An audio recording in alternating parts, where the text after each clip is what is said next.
وقت بھی بہت ویسے کافی ہو چکا ہے، ٹھنڈی کے دن بھی ہیں، اور قبلہ حضرت صاحب جس خطاب کے لیے ہم اور آپ بہتاب و بے قرار اور شدت سے اس کا انتظار بھی کرتے ہیں، مگر بہت بڑی خوش نصیبی ہم اور آپ کی ہے کہ آج کے دن میں قبلہ حضرت صاحب کی طبیعت ویسے ناساز تھی، پروگرام کینسل ہونے تک کی بات تھی، مگر الحمدللہ اتنی تکلیف ہونے کے باوجود بھی قبلہ حضرت صاحب تشریف لائے، لہذا اب وہ مبارک وقت آ ہی گیا ہے کہ قبلہ حضرت صاحب کی زبانی ہمیں ایک انوکھے انداز میں، نرالے اور انوکھے انداز میں حقانی، عرفانی، نورانی خطاب کو سماعت کرنا ہے، مگر آپ زندہ دلی کے ساتھ میں ثبوت دیجئے اور زندہ دلی کے ساتھ میں سنیں گے، اور پھر اگر آپ میں سے سبحان اللہ الحمدللہ کی آواز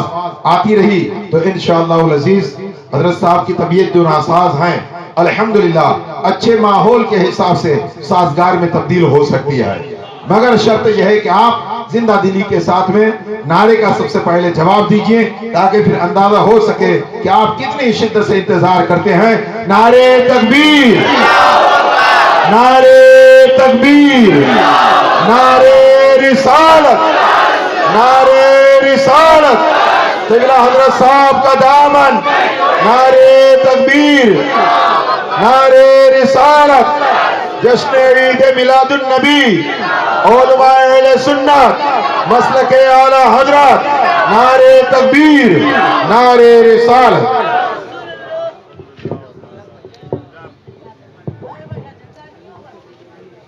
سبحان اللہ، قبلہ حضرت صاحب خطابت کے لیے کرسی پر تشریف لا چکے ہیں۔ میں حاجی جس بھائی سے کہوں گا کہ وہ آئیں خلیفہ اور قبلہ حضرت صاحب کی گل پوشی۔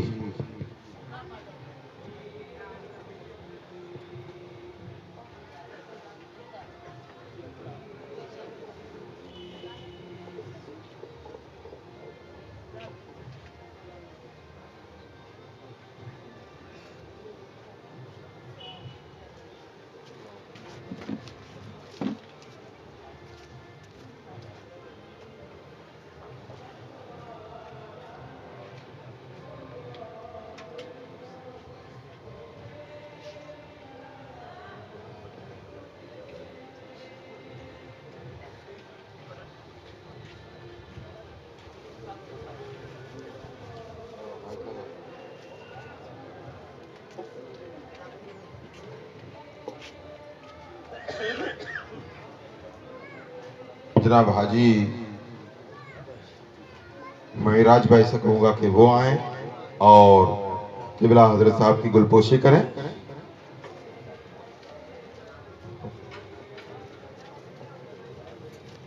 نعرے تکبیر، نعرے رسالت، نعرے رسالت۔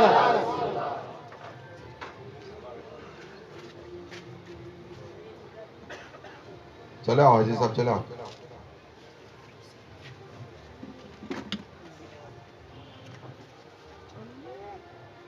اور حاجی صاحب شرم شریف کے سفر میں تھیلے اٹھا کے سب سے آگے چلتے ہیں، ماشاءاللہ۔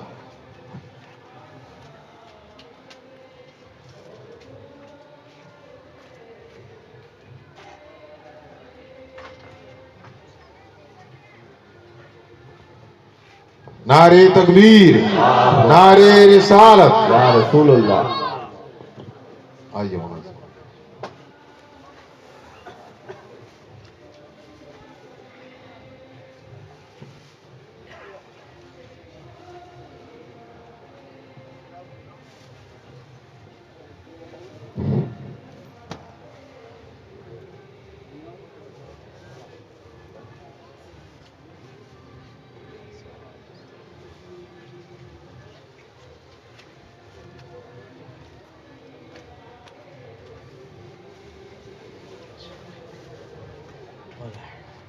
نعرہ تکبیر، نعرہ رسالہ، یا رسول اللہ۔ الفاتحہ۔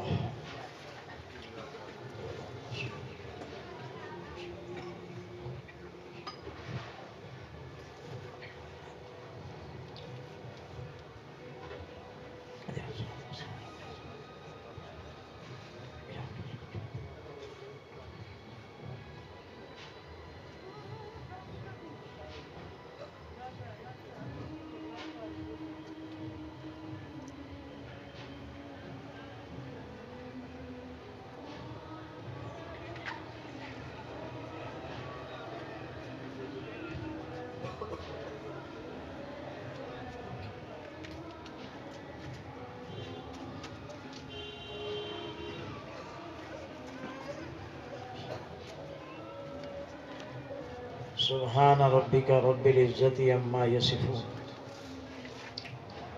والسلام على المرسلين والحمد لله رب العالمين برحمتك يا أرحم الراحمين.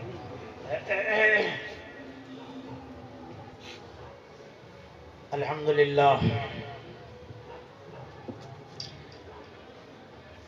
لله نحمده ونستعينه ونستغفره ونؤمن به ونتوكل عليه ونعوذ بالله من شرور أنفسنا ومن سيئات أعمالنا.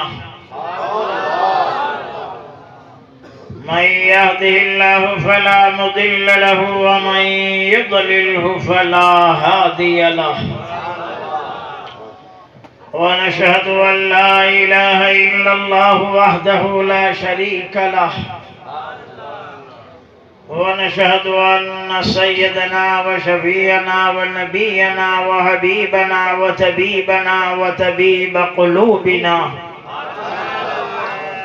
ووكيلنا وكفيلنا وعوننا ومعيننا وغوثنا وغياثنا ومغيثنا وأشرفنا ونورنا ونور عيوننا ونور ديننا ونور إسلامنا ونور قلبنا ونور قرآننا محمدا عبده ورسوله. أما بعد فقد قال الله تبارك وتعالى في القرآن المجيد والفرقان الحميد: فأعوذ بالله من الشيطان الرجيم. بسم الله الرحمن الرحيم. قد جاءكم من الله نور وكتاب مبين. آمنت بالله صدق الله صدق الله صدق الله مولانا العظيم وصدق رسوله النبي الأمين المختار الكريم ونحن على ذلك لمن الشاهدين والشاكرين والحمد لله رب العالمین. حضرات گرامی، ابھی خطبہ کے بعد میں نے آپ حضرات کے سامنے اللہ کے مقدس کلام کی آیت کریمہ کی تلاوت کا شرف حاصل کیا. آئیے اس کا ترجمہ پیش کرنے سے پہلے ہم اور آپ مل کر اس آقائے نامدار مدنی تاجدار دونوں عالم کے مالک و مختار ہم غریبوں کے لبوں کی تڑپتی پکار شہنشاہ ذی وقار نائب پروردگار بے قراروں کا دل کا قرار شفیع روز شمار سید ابرار و اخیار گنبد خضرا میں آرام فرمانے والے آقا لمبے لمبے ہاتھوں سے بھیک دینے والے داتا گالیاں دینے والوں کو دعا دینے والے آقا کنکریوں کو کلمہ پڑھانے والے آقا درختوں کو سجدہ کرانے والے آقا کالی کالی کملی والے آقا والضحا چہرے والے آقا واللیل زلفوں والے آقا یتیموں کو سینے سے لگانے والے آقا شرابیوں کو پاک باز کر دینے والے آقا جاہلوں کو نقطہ دا کر دینے والے آقا انیس بے کسا چارہ ساسہ درد منداں فخر رسولاں مالک ہفت آسماں کونین میں انوکھی اور نرالی شان والے دائی حلیمہ کے دلہارے یعنی وہ نبیوں میں رحمت لقب پانے والے مراد غریبوں کی برلانے والے یتیموں کے مولا غریبوں کے ملجا سند الاشفیاء احمد مجتبی محمد مصطفیٰ رحمدہ صلی اللہ تعالیٰ علیہ وسلم کے دربار پر انوار میں باواز بلند درود پاک پڑھنے کی سعادتیں حاصل کر لیں. اللہم صلی علی سیدنا نبینا مولانا محمد مبارک وسلم صلاة و سلام دائما علیک یا حبیبی یا رسول اللہ سیدنا مولانا محمد وعلی آل سیدنا مولانا محمد مبارک وسلم صلو علیہ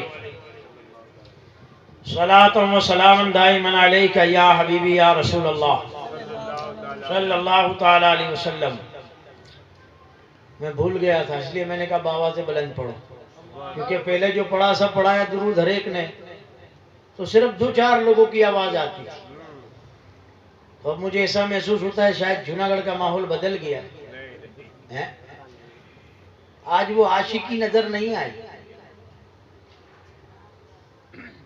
میرے بچپن سے جوانی جوناگڑھ میں آئی اور میں نے جوناگڑھ کے عاشقوں کا حال دیکھا ہے. تو جوناگڑھ کے لوگوں کے لیے کہا تھا کہ یہ جوناگڑھ جو ہے عاشقوں کی بستی ہے. سب تھک سکتے ہیں، خدا کی قسم عاشق کبھی نہیں تھکتا. مصطفیٰ کا غلام کبھی نہیں تھکتا. آج میری تو طبیعت ناساز تھی، سمجھے. ہمارے علامہ صاحب نے تو وعدہ کیا تھا میں کر لوں گا، آپ صرف بیٹھنا، سمجھے. یہاں کے یہ بھی پلٹی مار گئے. خیر کوئی بات نہیں، حضور کی محبت تو میرے ساتھ ہے. سبحان اللہ. آج یہ ٹھنڈی جوناگڑھ کے عاشقوں پر اتنی غالب آ گئی کہ عاشقی دب گئی ہیں. خدا کی قسم بیٹھا تھا نے دل میں سوچا، میں نے کہا داؤد بھائی امریلیا دکھتے نہیں کیوں، ورنہ وہ مجمع کے بیچ میں یا چھیلے بھی بیٹھو سبحان اللہ بولتے ہیں تو ان کی آواز دل سے لگتی ہے. یہ بڑھاپے میں اللہ نے ان کی آواز میں وہ اثر رکھا ہے، اور یہ اثر اللہ تعالیٰ آوازوں میں عشق سے پیدا کرتا ہے. جب تک بکے نہ تھے کوئی پوچھتا نہ تھا، تم نے ہمیں خرید کر انمول کر دیا. ہم انمول ہیں، اگر خاموش ہو گئے تو پھر مولوں میں بھی نہ بکیں گے. ہمیں انمول رہنا ہے، سمجھے؟ کیونکہ یہ بستی ایسی بستی ہے خدا کی قسم کہ یہاں پر ہر ذات کے پھول ہیں، ہر ذات کے پھول ہیں. کیا قاری صاحب نے شعر پڑھا تھا، تیرے عاشقوں کا انداز الگ الگ ہے، نرالا ہے، کیوں نہ ہو. آج کچھ جگہ عاشقی یوں ماری جاتی ہے جہاں عاشق ٹکرا جاتے ہیں، وہاں عاشقی ماری جاتی ہے. یہ ہماری ناسمجھی اور جہالت ہے خدا کی قسم. ورنہ مصطفیٰ کے دیوانوں کا حال تو اٹھا کر کے دیکھو، جدھر مصطفیٰ کا دیوانہ بس گیا ادھر ہی بستی ہو جاتی ہے. چاہے پھر وہ بریلی میں بسے تو بستی ادھر بچ جاتی ہے، چاہے پھر وہ کچوچھا میں بسے تو بستی وہاں بچ جاتی ہے، چاہے وہ سرہند میں بسے تو بستی وہاں بچ جاتی ہے، چاہے وہ جوناگڑھ میں والی سورت ہو کر کے بسے بستی وہاں بچ جاتی ہے. نعرے تکبیر، نعرے رسالت. واہ واہ واہ واہ. یہ تو ہمارا کم عقلوں کا یہ انتخاب ہو گیا کہ یہ وہ ہے ہم یہ ہیں. نہیں، دیکھو یہ سب گولے لگے ہوئے نا، کوئی سفید ہے، کوئی پیلا ہے، کوئی نیلا ہے، کوئی بلو ہے، کوئی لال ہے. ہر ایک سے آتی کیا ہے؟ آتی تو روشنی ہے نا. واہ واہ واہ. ہر ایک سے ملتا تو نور ہی ہے نا. واہ واہ. سفید بھی ہے تو نور ہے، پیلا بھی ہے تو نور ہے، لال بھی ہے تو نور ہے، نیلا بھی ہے تو نور ہے، بلو بھی ہے تو نور ہے. جو کلر لے لو، یہ سارے سلسلے جو ہیں نا الگ الگ کلر کے گولے ہیں، روشنی جو ہے وہ ایک ہی پاور ہاؤس سے آتی ہے. نعرے تکبیر. واہ واہ. خوب خوب. واہ واہ واہ واہ واہ. یہ رنگ الگ الگ ہے. واہ واہ واہ. حسن لانا ہو نا محفل میں حسن، تو پھر الگ الگ رنگ کے گولے لگا دو، حسین لگتا ہے. واہ واہ واہ واہ. کیا بات. آج ہم نے ہمارا حسن مار دیا یارو. ہاں ہاں. سنیوں کو کس کی نظر لگ گئی؟ اللہ احمد مصطفیٰ کے صدقے ہمارے دلوں میں ایک دوسرے کی محبتیں عطا. آمین آمین. کیونکہ عاشق پھر یہ نہیں دیکھتا کہ بات کون کرتا ہے، عاشق تو یہ دیکھتا ہے کہ بات کس کی کرتا ہے.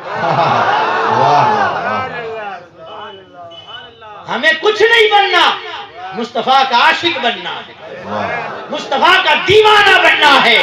اور خدا کی قسم دیوانہ وہی ہوتا ہے جو مصطفیٰ کے سچے غلاموں کو پا لیتا ہے، ان کی جوتیوں کو اپنے سر کا تاج بنا لیتا ہے. بے شک بے شک. وہ کہیں کا بھی مصطفیٰ کا غلام ہونا چاہیے.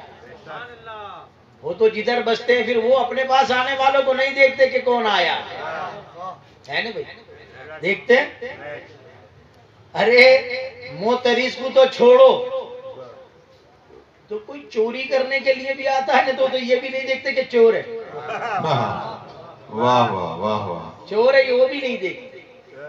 حسین پاک رحمۃ اللہ علیہ جاتے تھے جب جبہ چرانے گیا تھا نا چور، ہے نا، اس نے دیکھا اتنا قیمتی جبہ ہے، اگر چرا لوں تو کئی دنوں تک ویٹ کر کے کھاؤں گا، چلا آپ کے پیچھے، سونی بستی میں آیا، کہا ہاں یہ موقع اچھا ہے، جبے ڈھیلے ڈالے ہوتے تھے کہ ایسے ہی پکڑ کے کھینچ لوں باہر آ جائے گا، پیچھے پیچھے چور آیا، پیچھے سے آپ کے دامن کو پکڑا، جبے کو پکڑا، ابھی کوئی ہمارا جبہ پکڑے تو ہم کیا کریں گے؟ پیچھے دیکھیں گے کون ہے؟ خدا کی قسم یہ تو روشن ضمیر تھے، واہ واہ واہ واہ، آیا چور، پیچھے سے دامن پکڑا تو پیچھے نہیں دیکھتے، اوپر دیکھتے کہ پروردگار عالم اس نے عبد القادر کا دامن پکڑا، واہ واہ واہ، ہائے ہائے، چوری کرنے جائے اور اپنے زمانے کا قطب بن جائے، واہ واہ، وہ کلمہ پڑھنے والے مصطفیٰ کے دیوانوں، تم اللہ کے ولیوں کے غلام بن کر کے جاؤ اور خالی لوٹا دیے جاؤ، یہ ان کی شان کے خلاف۔ ہاں ہاں ہاں، عاشق بنو، عاشقوں کا انداز نرالا ہوتا ہے، ارے عاشق تو اپنا نہیں غیر بھی ہوتا ہے نا، اور نسبت اگر مصطفیٰ سے ہو جاتی ہے خدا کی قسم تو عاشق اپنی جان قربان کرتا ہے، واہ واہ واہ، کیا بات، اپنی طرف سے نہیں کہتا۔ آج لگتا ہے تم پر ٹھنڈی غالب ہے، لیکن ہمارے اندر ایمان کی آگ ہے، واہ، کیا ہے ہمارے اندر؟ ایمان کیا، ایمان کی آگ، اس آگ کی اصلیت کو آج ہم بھلائے بیٹھے، خدا کی قسم آج سے 2 روز پہلے تمہارے کو ٹھنڈی بھی نہیں لگی ہوگی جب اتران آئی تھی، ہے نا، اس وقت کیسا جوش ہوتا ہے، کیسی منہ میں نکلتی ہے، کیسی آواز بلند ہوتی ہے، یہاں درود پڑھنے میں بھی موت آتی ہے۔ میرے آقا فرماتے ہیں میرا عاشق سب کچھ ہو سکتا ہے، کنجوس نہیں ہو سکتا، بخیل نہیں ہو سکتا، اور سب سے بڑا بخیل وہ ہے جو مجھ پر درود پڑھنے میں بخل کرتا ہے۔ ہاں، جہاں آوازیں ہمیں نہیں نکالنی چاہیے وہاں ہم آوازیں نکالتے ہیں، اور جہاں پر آوازیں نکالنی چاہیے وہاں ہم خاموش بیٹھے، تو مطلب یہ ہوا کہ سردی ہم پر غالب آئی، ہمارا ایمان کمزور ہو گیا، ورنہ ایمان کی آگ تو کیا آگے معلوم ہے؟ بتاؤ ایمان والوں تمہاری آگ کا عالم کیا ہے؟ ایمان والوں کی آگ، ایمان کی آگ کی شان کیا ہے؟ اگر جہنم کے پاس سے کوئی ایمان والا گزر جائے وہ جہنم چیختی ہے پروردگار عالم یہ کون میرے پاس سے گزرا، اس کو ہٹا، اس میں ایسی آگ ہے جہنم کہتی وہ میری آگ کو کھائے جاتا ہے۔ ایمان والوں کی، ایمان کی آگ کا عالم یہ ہے کہ وہ جہنم کے پاس چلا جائے جہنم چیخ اٹھتی ہے، اللہ تعالیٰ یہ کون ہے؟ ہٹا اسے، اس کے اندر وہ آگ ہے جو میری آگ کو کھائے جاتی ہے۔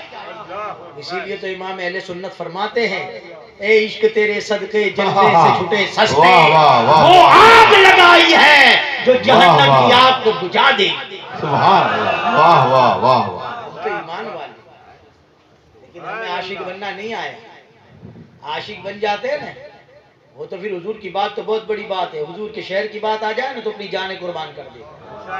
فاروق اعظم رضی اللہ تعالیٰ عنہ کا زمانہ تھا، اور ایک مسافر آیا، اس نے اپنا اونٹ کھڑا رکھا، ایک شخص نے اس کے اونٹ کو پتھر مارا تو اس کے اونٹ کی آنکھ باہر آ گئی، اس کو غصہ آیا، اس نے بھی پتھر اٹھایا اور اسی کو دے مارا، ایسی جگہ پر پتھر لگا کہ وہ وہیں پر مر گیا۔ اس کے لڑکے آ گئے، تو نے ہمارے باپ کو مار دیا، پکڑ کے فاروق اعظم کے پاس لے گئے، یہ ہمارے باپ کا قاتل ہے، عرب کے قانون کے مطابق اسے بھی قتل کر دیا جائے۔ فاروق اعظم نے سنا تم نے ان کے باپ کا قتل کر دیا، کہا یا امیر المومنین قصدن میں نے نہیں مارا، ارادتاً نہیں مارا، اس نے میرے اونٹ کو پتھر مارا، مجھے غصہ آیا، اس کی آنکھ باہر آ گئی، میں نے بھی اس کو پتھر مارا، ایسی جگہ پر پتھر لگا کہ یہ مر گیا۔ آپ نے کہا بھائی مارا تو تمہیں نے ہے، اب تمہیں بھی سزائے موت سنائی جائے گی۔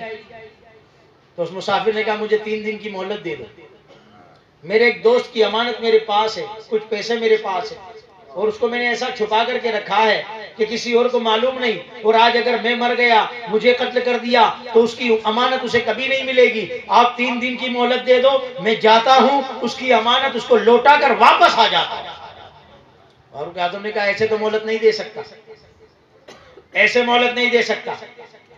اگر تمہارا کوئی ضامن بن جائے, کوئی تمہاری ضمانت دے دے, تو میں تم کو 3 دن کی مہلت دے سکتا ہوں. اس نے شہر مدینہ میں کھڑے ہو کے سب کی طرف دیکھا. وہ بالکل اجنبی تھا, کوئی اس کے جاننے پہچاننے والا نہیں تھا. جب بالکل اجنبی دیکھا کہ کوئی میرے کو نہیں جانتا, کوئی میری ضامن نہیں دے گا, اس نے ایک دو سے کہا میری ضامن دے دو, کہ میں تجھے نہیں جانتا. کہ تم ضامن دے دو, کہ میں تجھے نہیں جانتا. اس کا چہرہ اترا. ابو ذر غفاری رحمت اللہ علیہ کھڑے ہو گئے. صحابی رسول رضی اللہ تعالیٰ عنہ کھڑے ہو گئے اور کہا, اے عمر, اس کی ضامن میں دیتا ہوں. فاروق اعظم نے کہا تمہیں ضامن مل گیا, جاؤ 3 دن کے لیے تمہیں آزاد کر. اب وہ مسافر چلا گیا. 3 دن ہو گئے, شام کا وقت ہو, سب جمع ہو گئے, مسافر واپس نہیں آیا. لوگوں نے کہا ابو ذر تو نے غلطی کر دی, ایک مسافر کی ضامن دے دی. ابو ذر نے کہا دے دی تو دے دی, وہ آ جائے تو ٹھیک ہے, نہ آئے تو مجھے سولی پہ چڑھا دینا. ضامن میں نے دی ہے, اس میں فرق کیا پڑ جاتا ہے؟ تعجب کی بات کیا ہے؟ وہ نہ ہے, سزا مجھے دینا. بس اتنی بات ہوئی کہ سامنے غبار اڑا, دیکھا وہ مسافر آ گیا. آ کر کے فاروق اعظم کے پاس آیا, کہ کسی مسئلے سے دیر ہو گئی, معافی چاہتا ہوں, اب جو آپ کا حکم ہے وہ جاری کر. فاروق اعظم حیرت میں پڑ گئے. فاروق اعظم رضی اللہ تعالیٰ عنہ نے ابو ذر غفاری سے سوال کیا, اے ابو ذر, تو نے اس کی ضامن کیسے؟ سارا مدینہ بھرا پڑا ہے, کسی نے ضامن نہیں دی. دیکھو عشق کس کو کہتے ہیں, تو نے ضامن کیسے دی؟ ابو ذر کہتے وہ میرے آقا کے شہر مدینہ میں کھڑا ہو کر ضامن کی بھیک مانگتا ہے اور کوئی اس کو بھیک نہیں دیتا. میرے دل میں یہ خیال پیدا ہوا کہیں یہ نہ سوچ لے کہ ان کے نبی کا شہر مدینہ ہے اور کوئی ضامن دینے والا نہیں. میرے آقا کا شہر مدینہ بدنام نہ ہو جائے, میں نے اس کی ضامن دے دی. میں نے ضامن دے دی. پوچھا اس سے کہ تو مسافر تھا, تجھے کوئی نہیں جانتا تھا, تو چلا گیا تھا, اگر تو واپس نہ آتا تو تیرا کوئی کچھ نہیں بگاڑ سکتا. تو واپس اپنا سر موت کے منہ میں لے آیا, تو نے ایسا کیوں کیا؟ وہ کہتا ہے میں مسافر تھا, کوئی مجھے نہیں جانتا تھا, لیکن انہوں نے جب مجھ مسافر کی ضامن دی, مجھ پر بھروسہ کیا. یہ تو میں بھی جانتا ہوں کہ یہاں واپس آنے پر میری جان جائے گی. میرے دل نے بھی کہا مت جا, پھر ایک بار دل نے کہا اگر تو نہیں گیا تو زندگی میں کوئی مسافروں پر بھروسہ نہیں کرے. اس لیے میں چلا آیا. فاروق اعظم نے کہا سولی پر چڑھا دو. جب دونوں کی گفتگو اس کے بیٹوں نے سنی, جس کا باپ شہید ہوا تھا, مر گیا تھا, وہ بیٹے کھڑے ہو گئے, اے امیر المومنین, اب تو تاریخ لکھی جائے گی, تو کیا تاریخ کی کالک کو ہم ہمارے منہ پر پوچھیں گے؟ ہم نے بھی اپنے باپ کے گنہگار کو, قاتل کو معاف کر دیا. سبحان اللہ, سبحان اللہ, واہ واہ واہ. وہ تو مسلمان نہ تھا نے, اگر مسلمان ہوتا تو وہ بھی صحابی ہوتا, چاہے کتنے ہی دور کا ہوتا. کافر تھا, لیکن خدا کی قسم اس کو بھی نسبت مدینہ سے ہو گئی تھی, مصطفیٰ کے شہر مدینہ سے نسبت ہو گئی تھی. اس نسبت نے اس کافر کی بھی, خونی کی بھی جان بچائی. یہ ہوتے ہیں عاشق. اور عاشقوں کا انداز کتنا نرالا ہوتا ہے معلوم ہے. ایک ایک عاشقوں کی باتیں سنو گے نا, مست ہو جاؤ. آج آپ لوگوں کی ٹھنڈک نے میرا تو بیماری میں اور مجھے ڈھیلا کر دیا, ورنہ میں تو سوچ کے چلا تھا کہ جوناگڑھ والوں کی عاشقی دیکھ کر بھڑک جاؤں گا. بیماری دور ہو جائے گی, اپنی دوا مل جائے گی. مصطفیٰ کا دیوانہ مچلتا ہے نا, تو عاشق حضور کی محبت کے بیماروں کو دوا مل جایا کر. سبحان. مدینہ کے اندر کھانا تقسیم ہوتا ہے, کھانا لنگر تھا, بہترین گوشت اور روٹی دیتے تھے. سب سارے بھوکے آ جاؤ, کھانا لے جاؤ. ہر ایک آتا تھا, بھر بھر کے دیتے تھے. یہ تمہارا کھانا, یہ تمہارا کھانا, یہ تمہارا کھانا. ایک شخص آیا, آ کر کے کہتا ہے مجھے 2 لوگوں کا کھانا دو. بانٹنے والے نے کہا تو ایک ہے, 2 کا کھانا کیوں مانگتا ہے؟ کہا میرے پڑوس میں ایک شخص بیٹھا ہے جو سوکھی روٹی لے کے بیٹھا ہے اور پانی میں ڈبا ڈبا کے کھاتا ہے, ایک اس کا دے دو. وہ لنگر بانٹنے والے نے کہا بتا وہ کون ہے؟ اس نے اشارہ کیا دیکھو وہ سامنے بیٹھے ہیں، سوکھی روٹی پانی میں بھگا بھگا کے کھاتے ہیں، ایک کھانا ان کے لیے لے جانا چاہتا ہوں۔ لنگر بانٹنے والے نے کہا نادان، یہ سارا لنگر اسی سخی کی طرف سے تو بٹ رہا ہے، اسی سخی کی طرف سے بٹ رہا ہے۔ کون تھے وہ سخی؟ حضرت سیدنا صدیق اکبر رضی اللہ عنہ۔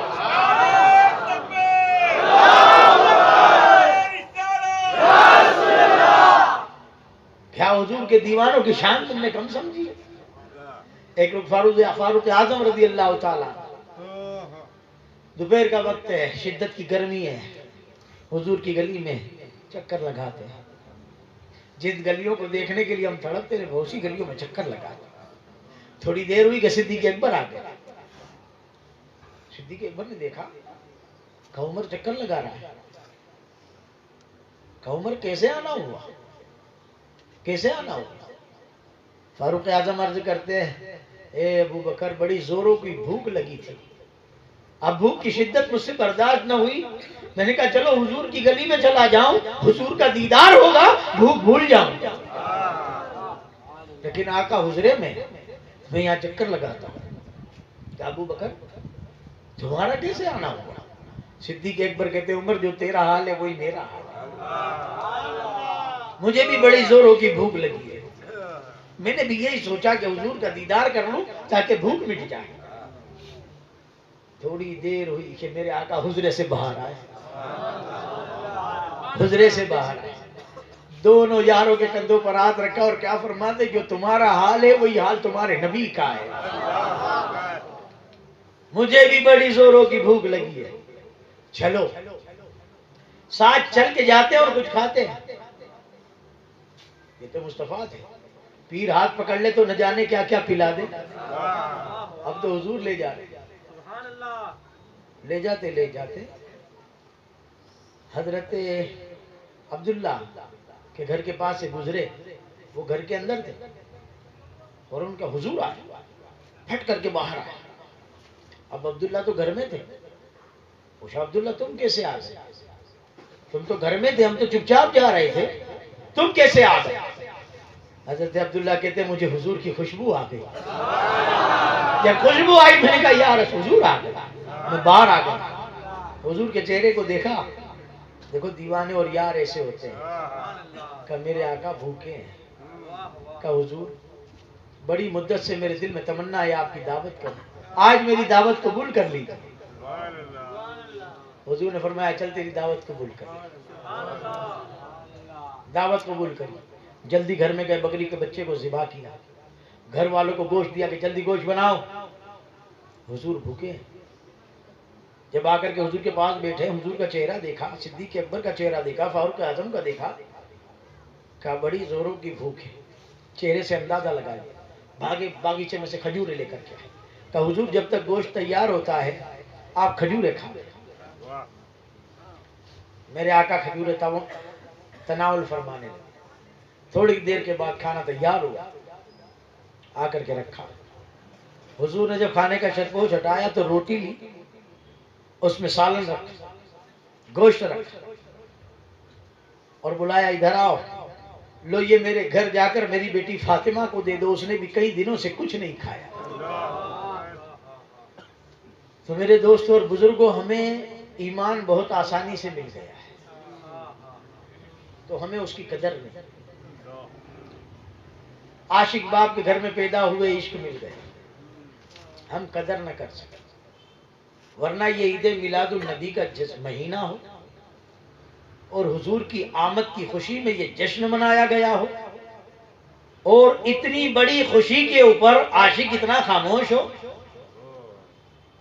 یہ کہیں نہ کہیں تو کچھ نہ کوئی نقصان ہے، ورنہ عاشقوں کا حال یہ نہیں ہوتا، عاشقوں کا حال یہ نہیں ہوتا، خدا کی قسم عاشق تو ایسا ہوتا ہے نا کہ جب وہ عشق میں جھومتا ہے نا تو پڑوسی سست ہوتا ہے نا، اس کو دیکھ کر اس کی بھی بیٹری چارج ہو جاتی ہے، وہ بھی جھومنے لگ جاتا ہے، آقا کی محبت اور آقا کی آمد کے نعرے لگانے لگ جاتا ہے اور بڑی دھوم دھام سے حضور کی ولادت پاک مناتا ہے۔